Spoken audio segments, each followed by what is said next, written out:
Hello dear students, मेरा नाम आनंद कुमार श्रीवास्तव है। आज मैं आपसे आर डी 93 जो कि एक कावेरी तरह से एक इंजन है जिसका निर्माण रूस करता है और जिसका इस्तेमाल JF-17 लड़ाकू विमानों में होता है, जिससे वो चीन को सप्लाई करता है और चीन JF-17 में उसका इस्तेमाल करके पाकिस्तान को बेचता है। तो भारत ने निवेदन किया है रूस से कि भाई वो RD-93 नामक इंजन को चीन को न दे, यानी चीन को न बेचे, चूँकि पाकिस्तान और रूस के बीच सीधा कोई डिफेंस डील तो है नहीं, लेकिन चीन और रूस एक साथ हैं अमेरिका के डर से, दोनों एक साथ हैं। दूसरे शब्दों में अमेरिका और रूस कोल्ड वार के दो हीरो थे और रूस को कंटेन करने के लिए हेनरी ट्रूमैन ने ट्रूमैन डॉक्ट्रिन जारी किया था 1948 में, जिस साल नाटो की रूपरेखा तैयार हुई थी, नाटो की संरचना हुई थी अप्रैल में। इस प्रकार से नाटो तो एक डिफेंस ट्रीटी है ही, तो इस प्रकार से सोवियत रूस पहले सोवियत रूस का रिप्रेजेंटेशन पहले सोवियत रूस करता था। तो सोवियत रूस के समय से ही कोल्ड वार की ये टेक्नोलॉजी चली आ रही है और जीवन के हर क्षेत्र में, या आप कह सकते हैं कि हर क्षेत्र में, प्रतिस्पर्धा के हर क्षेत्र में ही, चाहे वो स्पेस हो, चाहे डिफेंस हो, चाहे अन्य इकोनॉमिक क्षेत्र हो, इन सभी में दोनों जो है आगे निकलने के एक दूसरे से कोशिश करते रहे। हालांकि अंत में अमेरिका आगे निकल गया, चूँकि वो इकोनॉमिक सुपर पावर हो गया। उसका कैपिटलिज्म यानी प्राइवेट हैंड्स में पूंजी रहनी चाहिए, ये जो सिद्धांत है राज्य के हाथ में नहीं होनी चाहिए, ये काफ़ी कारगर रहा और वो आगे निकल गया। पूंजीवाद का पोषक होने के कारण अमेरिका आगे निकल गया। आर्थिक महाशक्ति की वजह से ही वो मिलिट्री महाशक्ति भी बना रहा और दुनिया उससे डरती रही। चीन अब अमेरिका को पछाड़ करके दुनिया का नंबर 1 पावर बनना चाहता है। एक्चुअली वो पहले सोच रहा है भाई जैसे इकोनॉमिक पावर हाउस हम बन जाएंगे, और 2007 में एक लेख प्रकाशित भी किया था भारत के दो पूर्व चीफ इकोनॉमिक एडवाइजर्स ने, अरविंद सुब्रमण्यम और RBI के पूर्व गवर्नर है रघुराम राजन ने। इन दोनों ने मिलकर के संयुक्त रूप से एक लेख भी लिखा था जिसमें मैन्युफैक्चरिंग पावर हाउस बताया था चीन को। चीन का सबसे बड़ा कंसंट्रेशन पूर्वी तट पर, यानी आप कह सकते हैं प्रशांत के पश्चिमी तट पर स्थित है, जो कि चीन पूर्वी तट मानता है। उधर की ओर ही गुआंगझाऊ वगैरह उधर ही हैं, शंघाई भी उधर ही है, बीजिंग थोड़ा सा पहले है, लेकिन आप कह सकते हैं वो मैन्युफैक्चरिंग हब भी है, इकोनॉमिक पावर हाउस भी है। इस वजह से चीन जो है सप्लाई चेन का मास्टर रहा है, जिसको तोड़ने की कोशिश भारत कर रहा है। चीन पड़ोसी होने के नाते भारत से चिढ़ता है और चीन की एक विस्तारवादी नीति है जिस पर वो अमल करने की कोशिश करता है।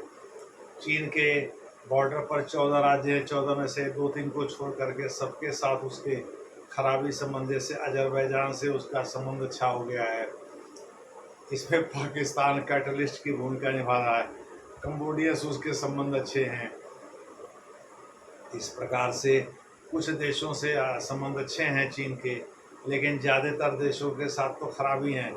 जैसे तिब्बत एक स्वतंत्र देश था, लेकिन तिब्बत पर ज़बरदस्ती कब्जा कर लिया, दक्षिण मंगोलिया तक अपनी सीमा का विस्तार कर लिया और पड़ोसी देशों को धमकाता रहता है, वहाँ भी सीमा का विस्तार करने की कोशिश करता रहता है।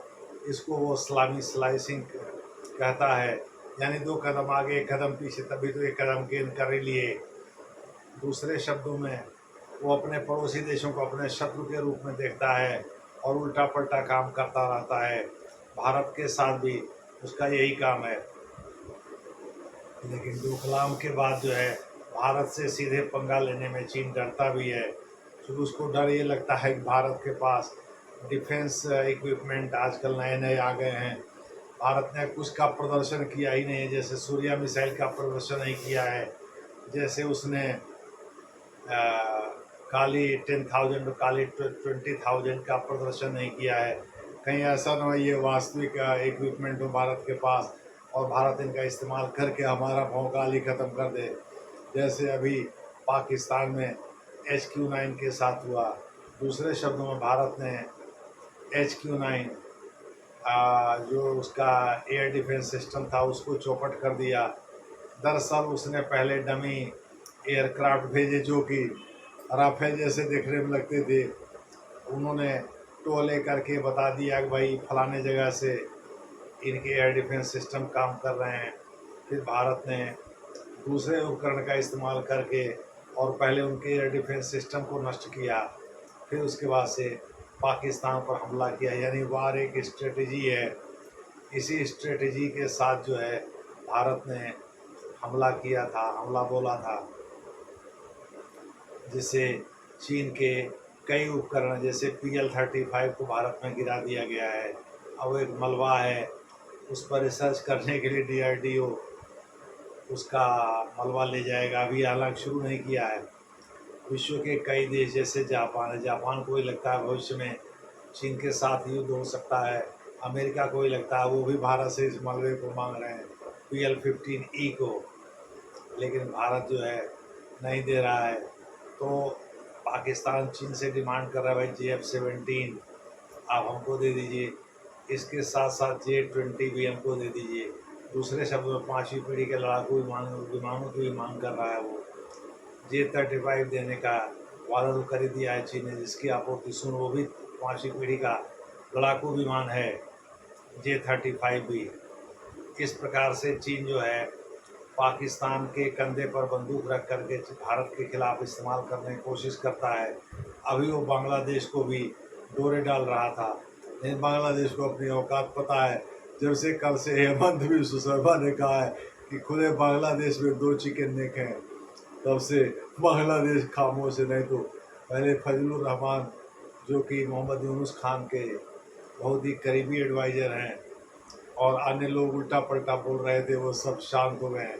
यानी भारत के चिकन नेक पर गृहदेश जमाने और चीन में ये कहने भाई हम इसी के गार्डियन हैं। भारत के उत्तर पूर्वी राज्यों तक अगर आपकी इकॉनमी का विस्तार हो जाए तो ये वास्तव में चीनी इकॉनमी का विस्तार ही वहाँ है भी, और उसी का पहले से जमावड़ा भी है। वहाँ आपका विस्तार नेचुरल होगा और समुद्र के गार्डियन हम हैं ही, उनको भी एक्सेस लेने के लिए हम तक आना ही है। यानी भारत विरोधी बयान दे रहे थे, भारत के चिकन नेक की याद दिला रहे थे। इसे सिलीगुड़ी कॉरिडोर भी कहते हैं, जिसको लेकर के डोकलाम विवाद हुआ था। एक्चुअली चीन की नज़र इस पर बहुत पहले से बनी हुई है। तो चीन को रूस जो है RD-93 इंजन की सप्लाई करता है, जिसका इस्तेमाल चीन JF-17 में करता है, जिसका बखूबी इस्तेमाल इस बार पाकिस्तान ने भारत के खिलाफ किया। हालांकि JF-17 सुनाई प्राय 2 JF-17 को भारत ने मार गिराया। पाकिस्तान की इतनी औकात नहीं है कि वो बहुत सारे एयरक्राफ्ट को मार गिरवावे और उसके बाद से फिर कहे कि भाई हम और लड़ेंगे और लड़ेंगे। दूसरे शब्दों में पाकिस्तान ने दया की भीख मांगी, फिर DGMO स्तर पर सीज़ फायर हुआ। एक्चुअली सीज़ फायर क्या हुआ, अल्प विराम हुआ। चूँकि युद्ध न पाकिस्तान ने कहा न भारत ने कहा, तो जब युद्ध था ही नहीं, जब ये लोकल स्कर्मिश या कॉन्फ्लिक्ट था, तो सीज़ फायर माना ही नहीं जाएगा। बहरहाल वो एक अलग का टॉपिक हो जाएगा। लेकिन हम सभी को पता है कि JF-17 में जिस इंजन का प्रयोग होता है उसे चीन रूस से खरीदता है और फिर उसे धीरे से पाकिस्तान को बेच देता है। तो भारत ने रूस से रिक्वेस्ट किया है कि जो RD-93 इंजन है उनका सेल चीन को बंद किया जाए, और देखते हैं उस पर सूर्य उसका क्या डिसीजन आता है।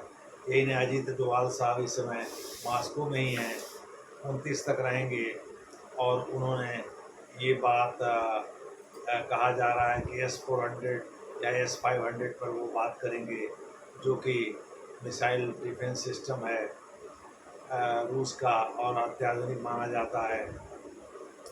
S-500 S-400 का ही एडवांस्ड वर्जन है, जो हाइपरसोनिक मिसाइल को भी डिटेक्ट करके और उसको मार गिराने की क्षमता रखता है। तो देखना है भारत S-400 पर बात करता है फाइनल की S-500 पर करता है। उसके साथ साथ Su-57 fifth generation fighter aircraft, पहले तो अमेरिका ने भी ऑफर दिया था F-35 विमानों के लिए, लेकिन भारत लगता है Su-57 ही लेगा, चूँकि रूस ने सोर्स कोड और टेक्नोलॉजी या इंजीनियरिंग का ज्ञान, आप कह सकते हैं सोर्स कोड एक प्रकार से ब्रेन होता है किसी भी उपकरण का।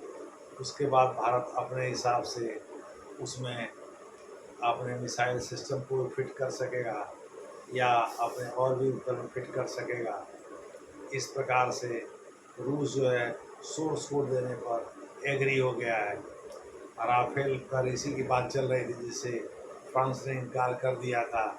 इससे भारत को बहुत चोट पहुंचा था। पहले तो राफेल की ही बात चल रही थी, अमेरिका ने भी टेक्नोलॉजी ट्रांसफ़र के लिए मना कर दिया है, लेकिन रूस तो बहुत दिनों से बोलता आ रहा था और उसने वही कर भी दिखाया है। यानी करने की सोच रहा है। Su-400 का तो दे दिया है। रही बात 500 S-500 ट्रायम्फेट की, तो देखना है कि रूस उसे देता है कि नहीं, दे ही देगा। उसके बारे में जानकारी, और Su-57 का तो उसने कमिट कर ही दिया है, जो उसका फिफ्थ जनरेशन फाइटर एयरक्राफ्ट है। भारत अपना आप एक विकसित कर रहा है DRDO fifth generation fighter aircraft, लेकिन इसमें टाइम लग सकता है। उसके पहले हो सकता है रूस से लेकर के भारत जो है ये डिप्लॉय कर दे। देखना है आगे क्या होता है, भारत के रिक्वेस्ट पर रूस कितना ध्यान देता है और रूस से भारत कौन कौन सा डील फाइनल करता है, डिफेंस डील, ये देखने वाली बात होगी। धन्यवाद।